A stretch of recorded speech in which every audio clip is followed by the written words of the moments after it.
Sobat Hermina, jumpa lagi bersama saya Dr. Claudia dalam acara Hermina Talk. Oke teman-teman, hari ini kita akan membahas tentang waspada hipertensi menyebabkan gagal ginjal. Oke, baik. Seperti biasa, untuk pembahasan kali ini saya tidak sendiri. Kita bersama narasumber saya di sini, yaitu ada Dr. Hardiani, spesialis penyakit dalam, konsultan ginjal hipertensi. Halo dokter. Halo. Selamat siang. Selamat siang juga. Apa kabar dokter? Kabar baik, Kabar Dr. baik Claudia. ya, Oke. Dokter, ini kita kan siang ini tentang waspada hipertensi menyebabkan gagal ginjal, gitu ya dok ya? Iya. Oke. Jadi hipertensi itu apa ya dok? Kita sering mendengar ya di masyarakat seseorang menderita hipertensi. Nah, kalau kita melihat nomenklatur atau klasifikasi dari hipertensi, yaitu peningkatan dari tekanan darah di atas 140 untuk sistolik, di atas 90 untuk diastolik, baru disebut sebagai hipertensi. Nah, sebenarnya hipertensi ini juga banyak kelasnya, ada hipertensi grade 1, 2, 3, dan ada high normotensi seperti itu. Jadi secara umum bila tensi di atas 140 sistolik, diastolik di atas 90 sudah dapat disebut sebagai hipertensi. Oke, jadi teman-teman, maksudnya sistolik, diastolik itu yang biasa kalau ditanya ke tenaga medis itu ya dok ya? Iya. Yang sistolik itu yang bagian atasnya, yang bawahnya itu yang diastolik. Jadi seperti kata dokter Hardi, kalau sistoliknya 140, diastoliknya 90, biasanya yang dikasih tahu ke teman-teman itu adalah tensinya 140/90. Seperti itu ya teman-teman. Oke, lanjut ya dok ya. Terus untuk hipertensi sendiri dok, tadi kan kita udah bisa tahu nih, kita bisa dikatakan hipertensi bila tekanan darah kita sistoliknya lebih dari 140 ataupun diastoliknya lebih dari 90. Iya. Resiko untuk menderita hipertensi ini apa aja dok? Untuk menderita hipertensi banyak faktor resiko, baik itu resiko yang dapat dimodifikasi atau yang dirubah atau yang tidak dapat dirubah. Nah, yang tidak dapat dirubah ini misalnya karena usia, karena jenis kelamin, itu kan tidak bisa kita rubah. Yang dapat dirubah misalnya obes, orang gemuk, kemudian orang yang peminum alkohol, merokok, pola hidup tidak sehat, itu juga sebagai faktor resiko terjadinya hipertensi. Termasuk juga hiperkolesterol ya, yang kolesterol meningkat, itu juga sebagai faktor resiko terjadinya hipertensi. Jadi seperti saya bilang tadi, ada yang bisa dimodifikasi dan ada yang tidak bisa dimodifikasi. Oke, baik dok. Terus dok, tadi kan tensi untuk hipertensi sendiri kan punya gradingnya dok? Iya. Untuk normotensi ataukah prehipertensi ataukah hipertensi grade 1 dan grade 2 itu kira-kira pada batas tensinya seberapa dok? Ya, seperti saya sampaikan tadi, kalau yang di atas 140 itu sudah bisa disebut sebagai hipertensi. Sedangkan yang masih di bawah 140 ini perlu kita evaluasi kembali apakah ini termasuk yang normotensi atau yang prehipertensi. Oke, baik dok.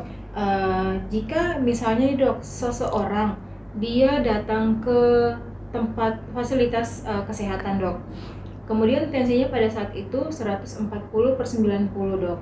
Nah, apakah pada saat itu dia sudah harus minum atau konsumsi obat hipertensi, ataukah tensinya perlu diulang lagi, ataukah perlu menunggu sampai 1 bulan lagi, atau gimana dok? Ya, jadi kita jangan terburu-buru memvonis seseorang itu dengan hipertensi. Perlu kita periksa lebih lanjut dan lebih teliti, karena kalau apalagi dengan tensi 140/90 ini baru pertama kali. Nah, jadi kita harus evaluasi dulu apakah yang kita kenal dengan white house hipertensi, artinya di rumah tensinya bagus, tapi begitu sampai ke rumah sakit karena takut lihat dokternya, takut lihat perawatnya marah-marah, tensinya tinggi, atau ngantri terlalu lama di rumah sakit, udah capek dia nunggu, jadi tensinya tinggi ya. Jadi ya kita evaluasi kembali, kemudian diukur dalam beberapa waktu yang berbeda, nanti kita nilai apakah ini memang hipertensinya bertahan seperti itu atau turun sendiri. Kemudian juga perlu upaya-upaya mungkin dengan diet dan sebagainya. Jadi belum terburu-buru untuk dilakukan pengobatan pada pasien-pasien yang belum jelas apakah ini dia hipertensi atau bukan. Oke, baik dok. Nah dok, seperti tadi yang sempat dokter sebutkan juga ya dok, perlu diet Ya. dalam pola makan setiap hari untuk pasien hipertensi ya dok ya, atau yang tensinya di atas 140/90.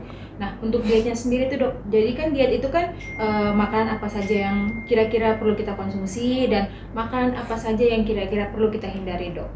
Ya baik, jadi pada pasien-pasien yang hipertensi untuk pengelolaannya itu kan ada beberapa. Pertama dari pola hidup, kemudian diet, kemudian olahraga, baru nanti terakhir dengan obat-obatan. Untuk diet ini misalnya mengurangi konsumsi garam, mengurangi konsumsi daging, kemudian alkohol, rokok. Jadi ini perlu dijaga. Kalau dia merokok ya berhenti, kalau minum alkohol diberhentikan, kemudian konsumsi garam ya dibatasin ya.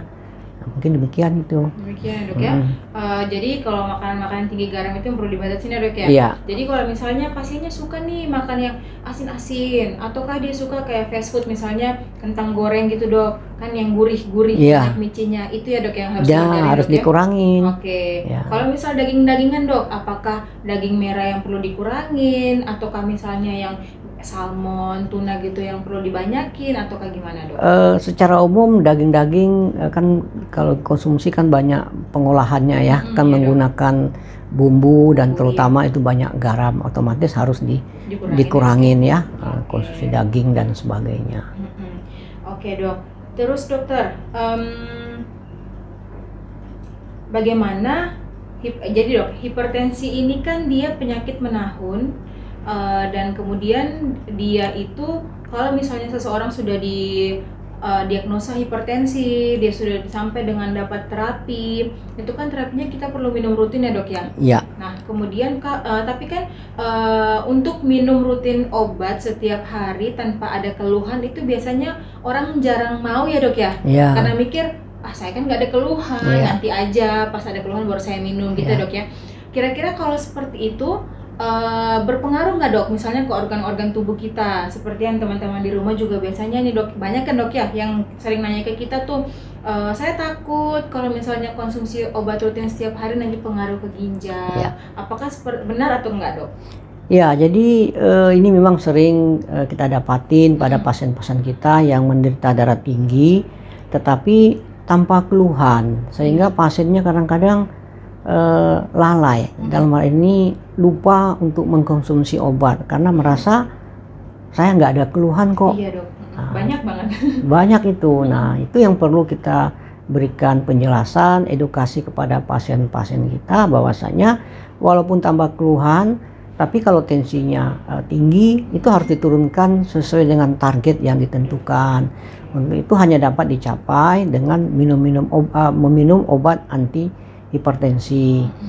Nah, bila ini kita lalai, kita tidak taat untuk meminum obat sesuai yang kita sarankan, ini prosesnya berlanjut. Jadi pada pasien hipertensi itu terjadi kerusakan lama-kelamaan pada target organ. Misalnya pada mata itu terjadi namanya retinopati hipertensi, pada jantung terjadi pembengkakan jantung. Nah, juga terjadi perubahan di struktur daripada ginjal ya, jadi terjadi nefropati ya, jadi kerusakan daripada ginjal. Ini bila dibiarkan lama-kelamaan ginjalnya akan rusak total sehingga masuk ke dalam tahap akhir kerusakan daripada ginjal.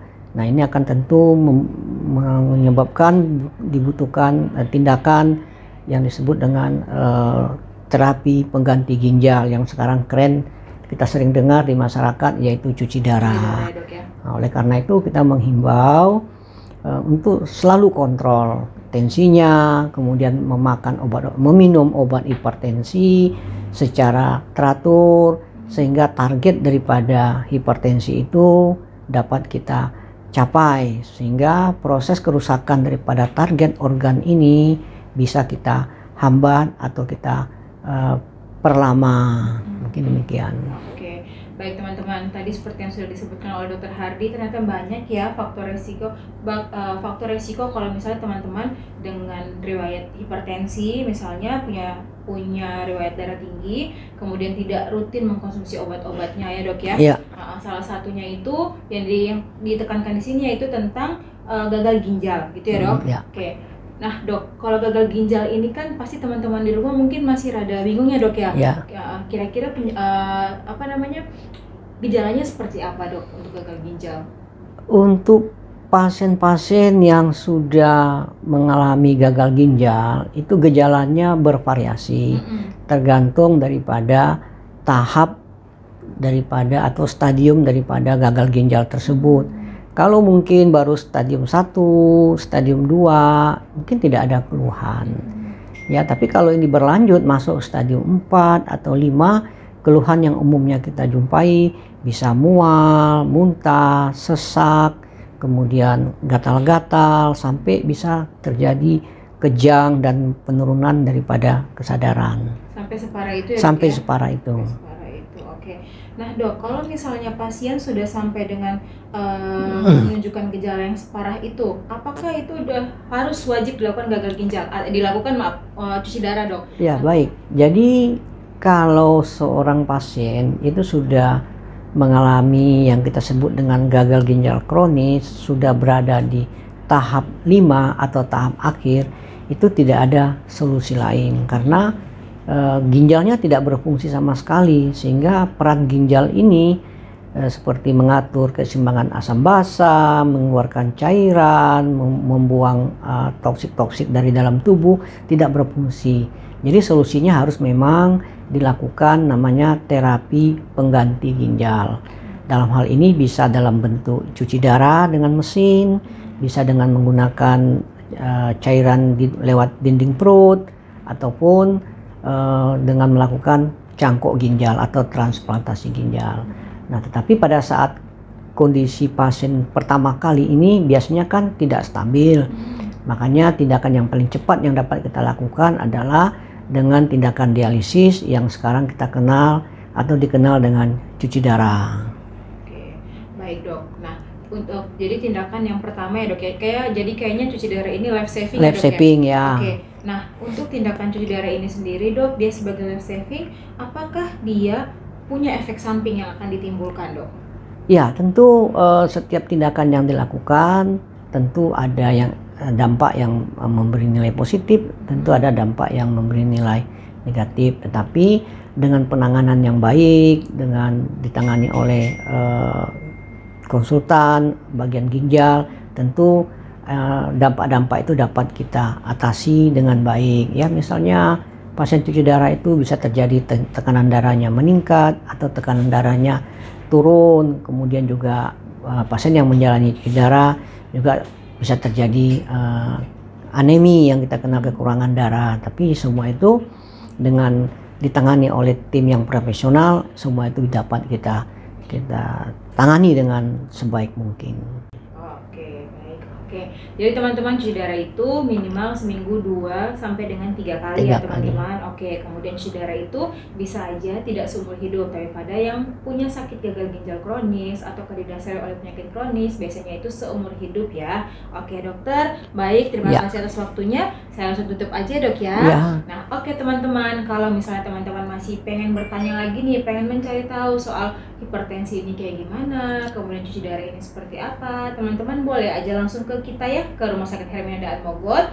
Nanti bisa bikin appointment ke Poli Dr. Hardianis, spesialis penyakit dalam, konsultan ginjal hipertensi ya teman-teman. Di situ teman-teman akan langsung bertemu dengan Dr. Hardi untuk bertanya tentang hipertensi itu seperti apa, pantangannya seperti apa, kemudian gagal ginjal itu seperti apa, dan terapi-terapi yang dapat diberikan untuk pasien dengan gagal ginjal. Kayak gitu ya dok ya? Iya, betul sekali. Kebetulan kita di sini juga punya unit hemodialisa cuci darah ya dok ya.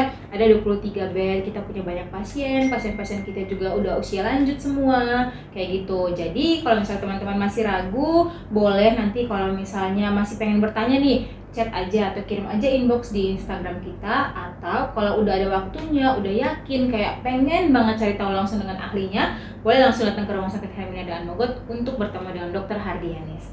Oke, baik teman-teman, terima kasih untuk waktunya siang ini ya. Saya dan Dr. Hardi pamit dulu. Selamat siang semuanya. Selamat siang. Bye-bye.